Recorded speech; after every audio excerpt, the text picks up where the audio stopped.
মাইন্ডসেটটা ছিল একদম ফিক্সড হয়ে থাকতো, আসলে বৃহৎ কিছু চিন্তা করতে পারতাম না। বাট গত 2 দিন পরে আজকে আসলে আমি আমার লক্ষ্য নির্ধারণ করেছি। আসসালামু আলাইকুম, আমি আবির হাসান, রিটেল সেলসে আছি ব্র্যাক ব্যাংক। বর্তমানে আমি রিলেশনশিপ অফিসার হিসেবে এখানে জয়েন করেছি। গত 2টা দিন আকবর স্যারের আন্ডারে আমার যে বৃদ্ধি ট্রেনিংটা করলাম, সেইটাতে আমার একটা জিনিস ফিল হলো, যেমন আগে আমি আমার দিনটা আমার কাটতো যে আমি কোনো মতে আমার মান্থলি টার্গেটটা মিট আপ করতে পারলে আমি মনে করতাম যে না, আমি সাকসেস। বাট এখন আমার মনে হচ্ছে যে না, এইটা আসলে আমার লক্ষ্য হতে পারে না।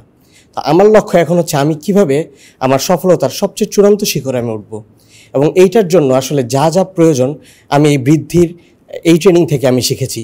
ধন্যবাদ আকবর স্যারকে যে আমাদেরকে এইরকম একটা সুযোগ করে দেওয়ার জন্য। আমার চিন্তাধারাটা অনেক পাল্টে গেছে এই ট্রেনিংয়ের মাধ্যমে।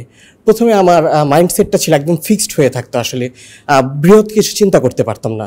বাট গত 2 দিন পরে আজকে আসলে আমি আমার লক্ষ্য নির্ধারণ করেছি যে না, আমার এইখানে এই পজিশনে পড়ে থাকলে হবে না, আমার যেতে হবে অনেক দূরে, যেখানে আমাদের সিনিয়র ম্যানেজমেন্টরা চলে গিয়েছেন। তো আমি আশা রাখি নিজের উপরে যে না, আমি আজকে তাদের মতো আমিও যাব, তারা আজকে যেই পজিশনে আছেন আমিও একদিন তাদের কাতারে যাব। এবং আমি আসলে স্যারের ক্লাসে যখন করেছি দেখেছি অনেক মুভি আমি দেখেছি, সেখানে যারা যারা সবচেয়ে বেশি সফল তাদের স্যার ইন্টারভিউ নিয়েছে।